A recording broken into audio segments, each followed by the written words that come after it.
7 million. Ay, 27 million. Oh, 27 million.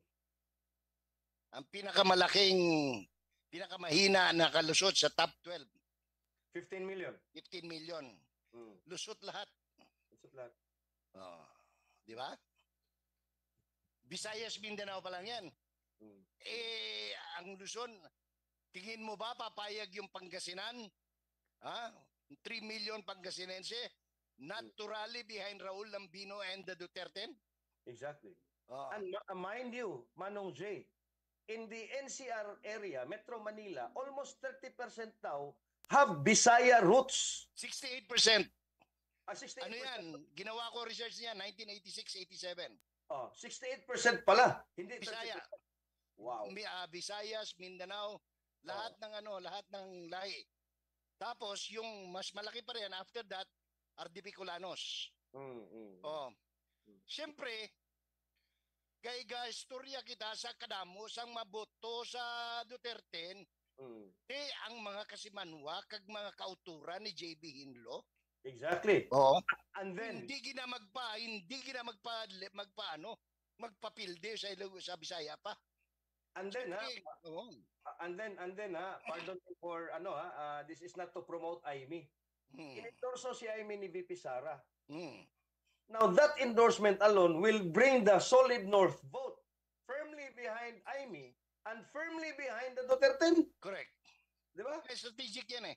Alam mo, strategic lahat yung ginawa nila eh. Silang tatlo, no?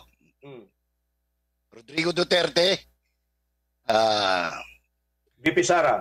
Sara Duterte, and Robin Padilla. Bicol, Unasan.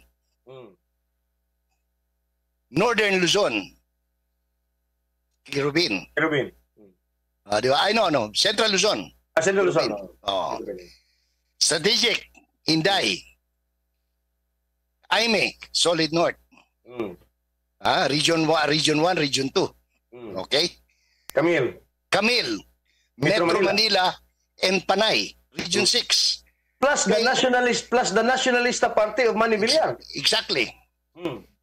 Sa dalawa pa lang yun. Robin Padilla, sinong in-endorse niya? Calabarzon, Bong Revilla, Tol Tolentino. Kundi ba naman ang tatalino, di ba? Tama, no? Tama.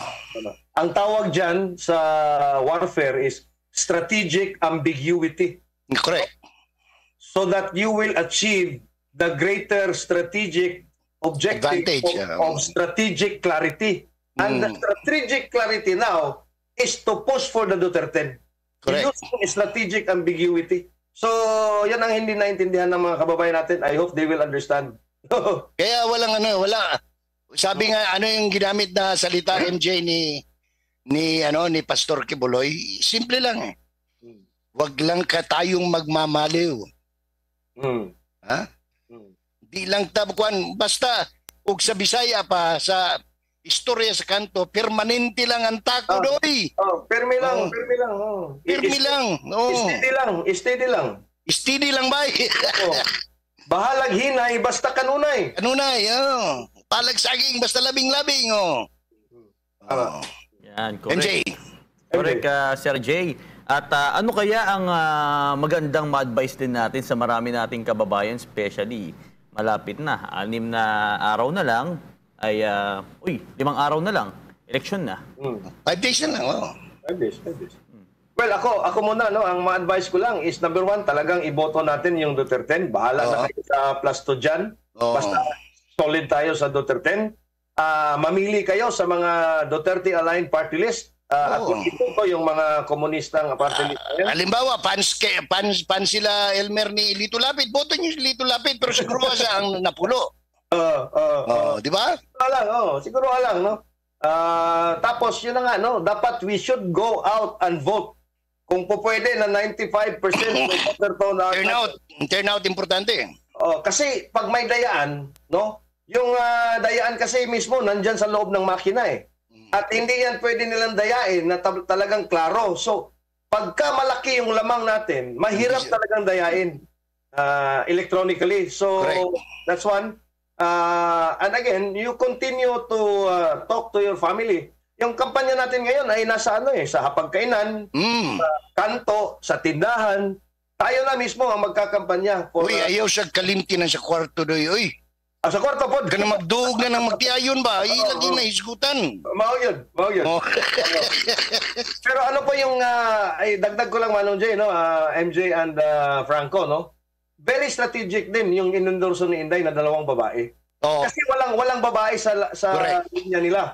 And it should be noted that 50%, no, almost 50% of our voter demographics are women. Women voters. And considering the feminist movement, no, baka yung mga nasa gitna fence-sitter ay ma-turn off, no, kasi walang babae, andyan yung babae.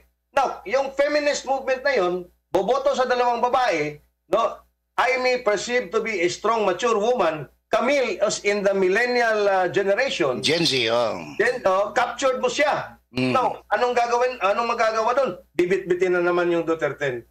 So maganda talaga. Even if you vote ako, kunyari, sabihin sa akin ng mga anak ko, dahil may anak akong babae, no? Sabihin na, Dad, but we will go for Pia. Of course. Of course. Who will not go for Pia? No? Matangkad, maganda, mistisa, di ba? May mga freckles lang. Pero hindi siya kasing ganda na kutis ni Cathy Binag, no?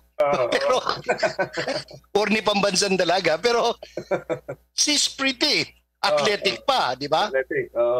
Tsaka may mga napatunayan na rin siya as a legislator, no? Pero basta importante yung 10 muna. Yeah, yung 10. Then kung taga-tagig ka, or athlete ka, or taga Las Piñas ka, boto mo si Camille. Yes. Okay yun, walang problema yun. Or Dilawan ka, boto mo si Kevin. Kahit boto mo pa si Bam Aquino. Ay, boto mo. O gusto mo pagbigyan si Sharon dahil naiyak na siya. Dahil bakit daw ayaw nila kay Kiko. Gusto niyong pagbigyan si Shawi. Ibuto niyo si Kiko, pero unahin niyo yung 10. Unahin yung 10. Ganun lang. Yes, Sir Jay, gaano ka-importante yung